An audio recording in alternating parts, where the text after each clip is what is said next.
Hello dear students, ഇന്ന് നമ്മൾ നോക്കാൻ പോകുന്നത് തേർഡ് ചാപ്റ്റർ ആണ്, reactivity series and electro chemistry. അപ്പൊ നമുക്ക് ആദ്യം തന്നെ ഇതിനകത്ത് അറിയേണ്ടത് എന്താണ്, റിയാക്ടിവിറ്റി സീരീസ് എന്താണെന്നാണ്. റിയാക്ടിവിറ്റി സീരീസ് എന്ന് പറഞ്ഞു കഴിഞ്ഞാൽ നമ്മൾ മെറ്റൽസിനെ അവരുടെ റിയാക്ടിവിറ്റി കുറഞ്ഞു വരുന്നതാണ് ഡിക്രീസിങ് ഓർഡറിൽ അറേഞ്ച് ചെയ്തിട്ടുള്ളതാണ് എന്ത് റിയാക്ടിവിറ്റി സീരീസ് എന്ന് പറഞ്ഞു കഴിഞ്ഞാൽ. അപ്പൊ അതാണ് ഞാൻ ഇത് ഇവിടെ കൊടുത്തിട്ടുള്ളത്. നോക്കിക്കേ, ഇത് നോക്കി, നിങ്ങൾക്ക് എല്ലാവർക്കും അറിയേണ്ടതാണ്. Sodium, potassium, sodium, calcium, magnesium, aluminium, ഇത് നിങ്ങൾ ഓർത്ത് വെക്കുക. ഇതറിഞ്ഞാലേ നമുക്ക് ഈ ചാപ്റ്റർ മൊത്തത്തിൽ ചെയ്യാനായിട്ട് വളരെ എളുപ്പം ഉണ്ടാവുള്ളൂ. അപ്പൊ നമുക്ക് ആദ്യത്തെ ചോദ്യത്തിലേക്ക് കിടക്കാം. Among which of these metals can displace copper from its salt solution? കോപ്പറിനെ അതിന്റെ സോൾട്ട് സൊല്യൂഷനിൽ നിന്ന് മാറ്റാനായിട്ട് പറ്റുക അല്ലെങ്കിൽ ഡിസ്പ്ലേസ് ചെയ്യാൻ പറ്റുന്ന ആളാരായിരിക്കും? ആരാണ്? കോപ്പറിനെക്കാട്ടിലും റിയാക്ടിവിറ്റി കൂടിയ ഒരാൾക്ക് മാത്രമേ അത് പറ്റുള്ളൂ. പിന്നെ നമ്മുടെ ഇവിടെ ഇരിക്കുന്ന AG ആയാലും AU ആയാലും എന്താണ്, കോപ്പറിനെക്കാട്ടിലും റിയാക്ടിവിറ്റി കുറവാണ്. അങ്ങനെയാണെങ്കിൽ which is the answer? The answer will be aluminium. Next question simple ആണ്. Which metal reacts vigorously with cold water? നമുക്ക് ഇവിടെ നോക്കിക്കേ, കോൾഡ് വാട്ടർ ആയിട്ട് റിയാക്ട് ചെയ്യുക ഒന്നില്ലെങ്കിൽ പൊട്ടാസ്യം അല്ലെങ്കിൽ സോഡിയം. ഈ രണ്ട് ഓപ്ഷൻസേ നമുക്കുള്ളൂ. അപ്പൊ നിങ്ങൾക്ക് ക്വസ്റ്റ്യൻ വരുമ്പോൾ ഇതിനകത്ത് ഓപ്ഷൻസ് എന്തായാലും ഉണ്ടായിരിക്കും, ഷുവർ ആണ്. ഇനി ഓപ്ഷൻസ് ഒന്നും ഇല്ലെങ്കിൽ നിങ്ങൾക്ക് എന്ത് ചെയ്യാം, പൊട്ടാസ്യം എന്ന് എഴുതാം. ഇനിയിപ്പോ ഒരു കുട്ടിക്ക് സോഡിയാണ് എഴുതാൻ തോന്നിയെന്ന് വെച്ചാൽ അതും എഴുതാം. രണ്ടെണ്ണം എന്താണ്, കറക്റ്റ് ആണ്. ഓപ്ഷൻസ് ഉണ്ടെങ്കിൽ അതിനകത്തുനിന്ന് നിങ്ങൾക്ക് ചൂസ് ചെയ്യാം. ഇനി electrode pairs, identify anode and cathode from the given pairs. Magnesium, aluminium ഉണ്ടെങ്കിൽ നമ്മൾ ആനോഡ് എന്തായിട്ട് എടുക്കണം? ആനോഡ് ഹൈലി റിയാക്റ്റീവ് ആയിട്ടുള്ള മെഗ്നീഷ്യം എടുക്കുക. കാഥോഡ് അതിനേക്കാൾ റിയാക്ടിവിറ്റി കുറഞ്ഞിട്ടുള്ള അലുമിനിയം എടുക്കുക. ഇനി അലുമിനിയവും നിക്കലും വന്നു കഴിഞ്ഞാൽ റിയാക്ടിവിറ്റി കൂടുതലായിരിക്കും. അലുമിനിയത്തിനെ ഇവിടെ എടുക്കുക, റിയാക്ടിവിറ്റി കുറഞ്ഞ ആളേനെ കാഥോഡിൽ എടുക്കുക. വളരെ എളുപ്പമുള്ള ഒരു ചോദ്യമല്ലേ, 2 മാർക്കാണ് കേട്ടോ അതിന് വരുന്നത്. ഇനി some metals and zinc sulphate solution. ഇതിനകത്ത് ഇൻ വിച്ച് ബീക്കർ, ഈ ചിത്രം കണ്ടപ്പോൾ തന്നെ നിങ്ങൾക്ക് ഏതാ ചോദ്യം എന്ന് മനസ്സിലായിട്ടുണ്ടാവും ഇല്ലേ? In which beaker the reaction takes place. റീസണും നമ്മൾ പറയണം. ഏത് ബീക്കറിലായിരിക്കും നടക്കുക? ആദ്യത്തെ കേസ് നോക്കി, AG ഇൻ സിങ്ക് സൾഫേറ്റ്, രണ്ടാമത്തേൽ Mg ഇൻ സിങ്ക് സൾഫേറ്റ്, മൂന്നാമത്തെ കോപ്പർ ഇൻ സിങ്ക് സൾഫേറ്റ്. ഇതില് AGയും കോപ്പറും സിങ്കിനെക്കാട്ടിലും എന്താണ്, റിയാക്ടിവിറ്റി കൂടുതൽ കുറവുള്ള ആൾക്കാരാണ്. അങ്ങനെയാണെങ്കിൽ നമ്മുടെ ഓപ്ഷൻ എന്തായിരിക്കും? Answer will be B. അപ്പൊ നമുക്ക് ഇവിടെ എഴുതാലോ, ആൻസർ എന്താ വരിക? ബി ആണ്. അതായത് അല്ലെങ്കിൽ സെക്കൻഡ് ഓപ്ഷൻ ആണ് നമ്മുടെ ആൻസർ. എന്തുകൊണ്ടാണ്? Mg is more reactive than zinc. ഇത് എഴുതിയാൽ നിങ്ങൾക്ക് എത്ര മാർക്ക് കിട്ടും? 1 മാർക്ക് കിട്ടും. Write the equation for the reaction. അപ്പൊ എന്താ, എളുപ്പല്ലേ? മെഗ്നീഷ്യം ഉണ്ട്, പിന്നെ ആരുണ്ട്? സിങ്ക് സൾഫേറ്റ് ഉണ്ട്. അപ്പൊ Mg plus ZnSO4 gives MgSO4 plus zinc. വളരെ എളുപ്പമുള്ള ചോദ്യമാണ്. ഇനി അടുത്തൊരു ചോദ്യം നോക്കിക്കേ. Cu plus AgNO3 gives CuNO3 twice plus Ag. ഇത് ടെക്സ്റ്റിലുള്ളത് അതേ ചോദ്യമാണ് കേട്ടോ. അപ്പൊ name the type of reaction taking place here. ഇവിടെ നടക്കുന്നത് എന്ത് തരം റിയാക്ഷൻ ആണ്? ഇവിടെ നടക്കുന്നത് ഏതാണ്? ഇതൊരു ഡിസ്പ്ലേസ്മെന്റ് റിയാക്ഷൻ ആണ്. ഇതൊരു ഡിസ്പ്ലേസ്മെന്റ് റിയാക്ഷൻ ആണ്. കാരണം എന്താണ്? കോപ്പർ ഇവിടേക്ക് ഈ സ്ഥലത്തേക്ക് Agനെ ഡിസ്പ്ലേസ് ചെയ്തിട്ട് അവിടെ കയറിയിരുന്നു. അപ്പൊ കോപ്പർ എന്ത് ചെയ്തു? Agനെ ഡിസ്പ്ലേസ് ചെയ്തു. So this type of reaction is non as displacement reaction. ഇനി write down the reduction reaction. ഇപ്പൊ നോക്കിക്കേ, കോപ്പർ ഇവിടുത്തെ ഓക്സിഡേഷൻ സ്റ്റേറ്റ് 0 ആയിരുന്നു, ഇവിടെ ആയപ്പം +2 ആയിട്ട് മാറി. Ag എന്താണ്? ഇവിടെ +1 ആണ്, ഇവിടെ എന്തായി മാറി? 0 ആയിട്ട് മാറി. അപ്പൊ ഓക്സിഡേഷൻ നമ്പർ കുറയുന്നതാണ് റിഡക്ഷൻ. അപ്പൊ നമുക്ക് എങ്ങനെ എഴുതാം റിഡക്ഷൻ എന്ന് പറഞ്ഞു കഴിഞ്ഞാല്?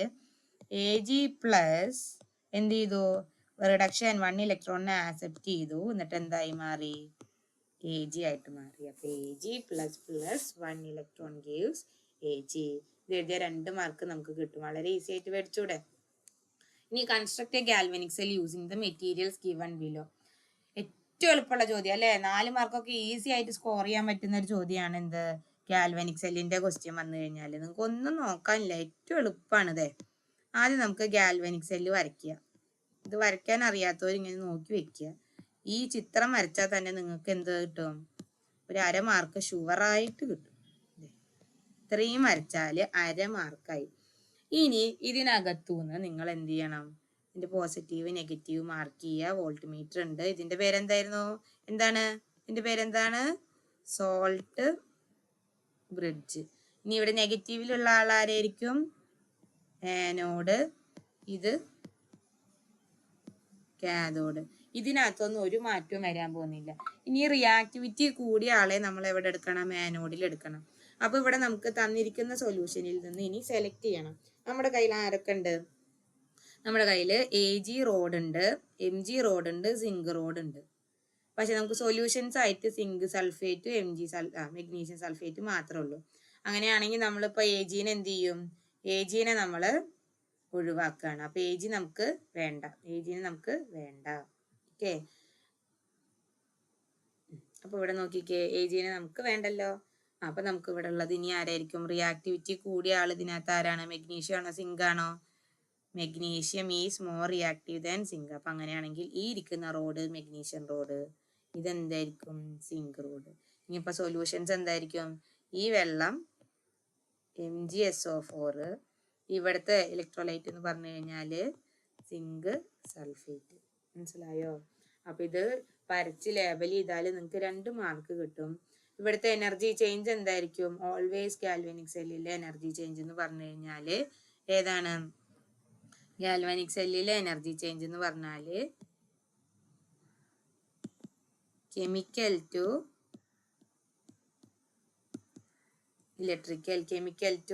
ഇലക്ട്രിക്കൽ എനർജി ചേഞ്ച് ആണ് ഇവിടെ നടക്കുന്നത്. ഇലക്ട്രിക്കൽ എനർജി അങ്ങനെയായിട്ട് കൺവേർട്ട് ചെയ്യും. Equation of oxidation and reduction.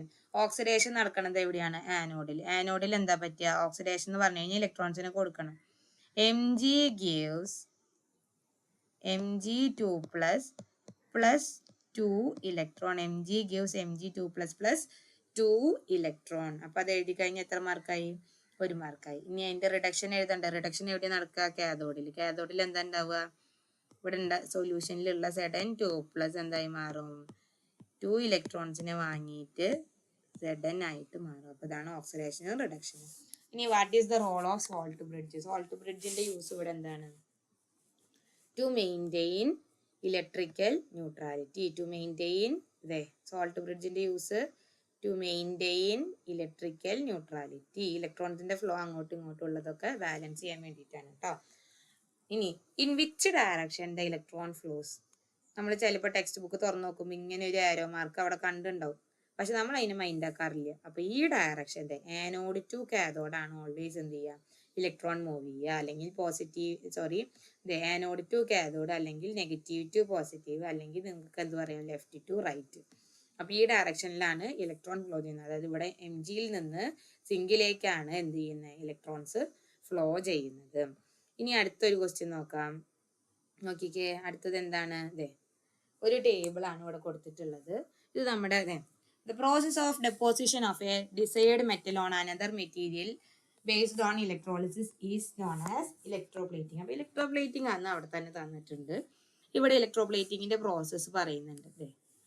ഏതൊക്കെയാണ്? Copper on iron bangle. അങ്ങനെയാണെങ്കിൽ കോപ്പർ എവിടെ എടുക്കണം? ഇനി ഇലക്ട്രോപ്ലേറ്റിംഗ് എന്ന് പറഞ്ഞു കഴിഞ്ഞാൽ നമ്മുടെ ഇലക്ട്രോളിസിന്റെ ഒരു ആപ്ലിക്കേഷൻ ആണ് എന്ത്? ഇലക്ട്രോപ്ലേറ്റിംഗ്. അപ്പൊ ഇവിടെ കാഥോഡ് എന്തായിരിക്കും? നേരത്തെ നോക്കിയ നമ്മുടെ ഗാൽവാനിക് സെല്ലില് ആനോഡ് നെഗറ്റീവും കാഥോഡ് പോസിറ്റീവും. അപ്പൊ ഇവിടെ നേരെ തിരിച്ചിട്ടാണ്. ആനോഡ് പോസിറ്റീവും കാഥോഡ് നെഗറ്റീവ് ആണ് ഈ കേസിൽ. അപ്പൊ ഇനി നമുക്ക് ചിലപ്പോൾ 2 രീതിക്ക് ചോദിക്കാം. നെഗറ്റീവ് ടെർമിനലിൽ എടുക്കുന്നത് ഏതാണ്? പോസിറ്റീവ് ടെർമിനലിൽ എടുക്കുന്നത് ഏതാന്ന് ചോദിക്കാം. അല്ലെങ്കിൽ ആനോഡിൽ ഏത്, കാഥോഡിൽ ഏത് എന്നുള്ളത് വരും. അപ്പൊ ഇത് ഓർത്ത് വെക്കേണ്ടത് അത്യാവശ്യമാണ്.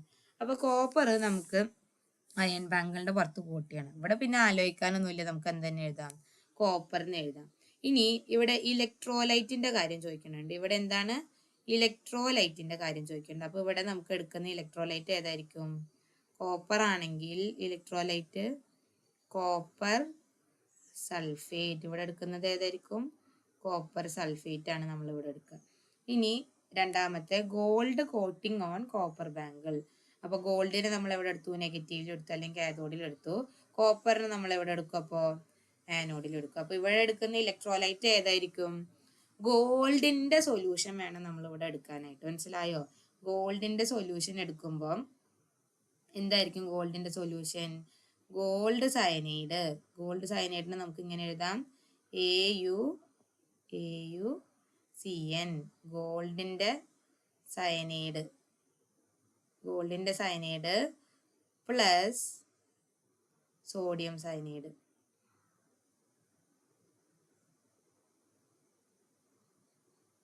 NaCN. AuCN plus NaCN. ഇനി നമുക്ക് silver coating on iron vessel. നിങ്ങൾക്ക് എഴുതാലോ, എളുപ്പത്തിൽ എഴുതാലോ. സിൽവർ എന്താണ്? നമുക്ക് റെപ്രസെന്റ് ഇതാണ് എഴുതണത് കേട്ടോ. സിൽവറിനെ നമുക്ക് എങ്ങനെയാ റെപ്രസെന്റ് ചെയ്യാം? Ag എന്ന് റെപ്രസെന്റ് ചെയ്യാം. ഏതിന്റെ മുകളിലാണ് കോട്ട് ചെയ്യണത്? അയൺ വെസലിന്റെ മുകളിൽ. അപ്പൊ ഇവിടെ നമുക്ക് Fe എന്ന് എഴുതാം, അല്ലെങ്കിൽ നിങ്ങൾ അയൺ വെസൽ തന്നെ എഴുതിക്കോളൂ കേട്ടോ. അയൺ വെസലിന്റെ മുകളിൽ കോട്ട് ചെയ്യണം. ഇനി ഇവിടെ ഇലക്ട്രോലൈറ്റ് ആയിട്ട് നമ്മളിപ്പോ ആരെ എടുക്കും? ഒന്നുകിൽ നമുക്ക് എന്തെടുക്കാം? AgNO3 എടുക്കാം. അല്ലെങ്കിൽ നമുക്ക് എടുക്കാൻ പറ്റുന്നത് AgCN പ്ലസ് NaCN സൊല്യൂഷൻ ആണ് നമുക്ക് എടുക്കാനായിട്ട് പറ്റും. ഇനി അടുത്തത്, ഇത് നമ്മുടെ ഇലക്ട്രോളിസിസ്. ഇത് കമ്പയർ ചെയ്തിട്ട് മാത്രമേ നിങ്ങൾക്ക് ക്വസ്റ്റ്യൻ വരുള്ളൂ. പിന്നെ ഇപ്രാവശ്യത്തേല് 3 മാർക്ക് അത്ര ഇതിനകത്തുനിന്ന് വരുള്ളൂ കേട്ടോ, ഇലക്ട്രോളിസിന്റെ അവിടുന്ന്. അപ്പൊ മോൾട്ടനിലും അക്വസിലും എന്തൊക്കെയാണ് അയൺസ് കാര്യങ്ങൾ എന്നൊക്കെയാണ് നമുക്ക് ആദ്യം നോക്കേണ്ടത്. അപ്പൊ മോൾട്ടനിലാണെങ്കിൽ നമുക്ക് ആരൊക്കെ ഉണ്ടാവും? ഇവിടെ Na പ്ലസും. മോൾട്ടൻ ആണെങ്കിൽ നമുക്ക് അവിടെ ആരൊക്കെ ഉണ്ടാവും? ഒരു മിനിറ്റ്. മോൾട്ടനിൽ നമുക്ക് Na പ്ലസ് ഉണ്ടാവും, Cl മൈനസ് ഉണ്ടാവും. അപ്പൊ ഈ Cl മൈനസ് ആണ് ഇവിടെ ആനോഡിലേക്ക് വരിക. കാഥോഡിലുള്ളത് ഓൾറെഡി ഇവിടെ തന്നിട്ടുണ്ട്, സോഡിയാണ്. ഇനി റിയാക്ഷൻ അറ്റ് കാഥോഡ്. റിയാക്ഷൻ എവിടത്തെയാണ് ചോദിക്കുന്നത്? Reaction at cathode. എന്തായിരിക്കും? കാഥോഡിൽ ആരുള്ളത്? സോഡിയം അല്ലേ? അപ്പൊ കാഥോഡിൽ എന്താ നടക്കേണ്ടത്? റിഡക്ഷൻ. അപ്പൊ അതെ, Na plus 1 electron gives Na. അപ്പൊ റിയാക്ഷൻ അറ്റ് കാഥോഡ് എന്താണ്? Na plus 1 electron gives Na. ഇനി റിയാക്ഷൻ അറ്റ് ആനോഡ് എന്താ വരിക? Cl മൈനസ് ആണ് അവിടെ പോയത്. Cl minus gives Cl plus 1 electron. അപ്പൊ ഇലക്ട്രോൺ. അപ്പൊ നമ്മൾ ഒരിക്കലും Clനെ എഴുതി കണ്ടിട്ടില്ല. അപ്പൊ നമുക്ക് 2 വേണം. അപ്പൊ നമുക്ക് 2 ഇട്ട് കൊടുക്കാം. എല്ലായിടത്തും എന്ത് ചെയ്യുക? 2 ഇട്ട് കൊടുക്കുക. അപ്പൊ 2Cl minus gives Cl2 plus 2 electron. ഇനി പ്രൊഡക്റ്റ് അറ്റ് കാഥോഡ് അപ്പൊ എന്തായിരിക്കും? Sodium. Product at anode chlorine. Cl ആണ് പ്രൊഡക്റ്റ് അറ്റ് Cl. ഇനി നോക്കിക്കേ, അക്വ സൊല്യൂഷൻ ഓഫ് NaCl. അവിടെ ആരൊക്കെ ഉണ്ടാവും? Na പ്ലസ് ഉണ്ടാവും, Cl മൈനസ് ഉണ്ടാവും, H പ്ലസ് ഉണ്ടാവും, OH മൈനസ് ഉണ്ടാവും അല്ലേ? അങ്ങനെ വെള്ളവും കാര്യങ്ങളും. അങ്ങനെ അക്വ സൊല്യൂഷൻ എന്ന് വെച്ച് കഴിഞ്ഞാൽ എന്താണ്? സോഡിയം ക്ലോറൈഡിന്റെ വെള്ളം, അതായത് ഉപ്പ് വെള്ളം. മോൾട്ടൻ NaCl എന്ന് പറഞ്ഞു കഴിഞ്ഞാൽ ഉരുകിയിട്ടുള്ള NaCl. അപ്പൊ ഇവിടെ കാഥോഡിലേക്ക് പോകുന്ന ആള്, അവിടെ നമ്മൾ ഇപ്പോഴും പറയുന്നതാണ് അല്ലേ, അവിടെ ഒരു കോമ്പറ്റീഷൻ നടക്കുന്നൊക്കെ. അപ്പൊ നമുക്ക് ആനോഡിലുള്ള ആളെ ഒരു സംശയം വേണ്ട. OH Cl ഒക്കെ ഉണ്ടെങ്കിലും Cl തന്നെയാണ് പവർഫുൾ. Cl അവിടെ എത്തും. പക്ഷെ ഇവിടെ അയൺ റീച്ച്ഡ് അറ്റ് കാഥോഡിലേക്ക് പോകുന്നത് വാട്ടർ ആണ്. അല്ലെങ്കിൽ നമുക്ക് എഴുതാം H+, അല്ലെങ്കിൽ നമുക്ക് എന്ത് എഴുതാം? H+ ആണ് പോവാന്നുള്ളത് എഴുതാം. ഇനി റിയാക്ഷൻ അറ്റ് കാഥോഡിൽ നടക്കുന്ന റിയാക്ഷൻ എന്തായിരിക്കും? ഇവിടെ നമ്മൾ പറഞ്ഞല്ലോ, അവിടേക്ക് H+ അല്ലെങ്കിൽ വാട്ടർ ആണ്, H ആണ്, ഹൈഡ്രജൻ ആണ് പോവുക. അപ്പൊ അവിടെ നമുക്ക് വരുന്നത് H2O plus 2 electron gives H2 plus OH minus. ഇവിടെ 2H2O പ്ലസ് 2 ഇലക്ട്രോൺ ഇത് കിട്ടും, H2 പ്ലസ് OH മൈനസ്. ഇനി ഇവിടെ നോക്കിക്കേ, ആനോഡിൽ അപ്പൊ എന്താണ്? ആനോഡിൽ ഒരു വ്യത്യാസവും ഇല്ല. 2Cl minus gives Cl2 plus 2 electron. ഇനി ഇവിടെ നമുക്ക് കാഥോഡിൽ ആരെ കിട്ടും? കാഥോഡിൽ ഇവിടെ വന്നത് ആരാണ്? Hydrogen gas. ഇവിടെ എന്തായിരിക്കും? ആനോഡില് ക്ലോറിൻ. അപ്പൊ നോക്കിയേ, രണ്ടെണ്ണത്തിന്റെ ആനോഡിൽ എന്താണ്? ക്ലോറിൻ, കാഥോഡില് മോൾട്ടൻ ആണെങ്കിൽ സോഡിയം, അക്വസ് ആണെങ്കിൽ ഹൈഡ്രജൻ H2. ഇനി നിങ്ങൾക്ക് ചിലപ്പോൾ ഇവിടെ ഒരു ചോദ്യം ചോദിക്കാം.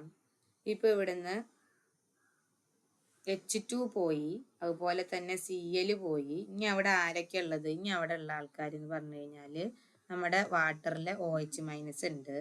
പിന്നെ അവിടെ ആരുണ്ട്? ഒരു Na+ കിടക്കുന്നുണ്ട്. അക്വസിന്റെ കാര്യമാണ് കേട്ടോ പറയണത്. അപ്പൊ ഇവര് രണ്ടുപേരും കൂടി ചേർന്നിട്ട് അവിടെ എന്തുണ്ടാവും? NaOH ഫോം ചെയ്യും. ഇത് ഈ പ്രാവശ്യത്തെ മോഡലിന് ചോദിച്ചൊരു ചോദ്യമാണ്, നിങ്ങൾക്ക് ഓർമ്മ ഉണ്ടാവും. അപ്പം NaOH ആണ് അവിടെ ഉണ്ടാവുന്നത്.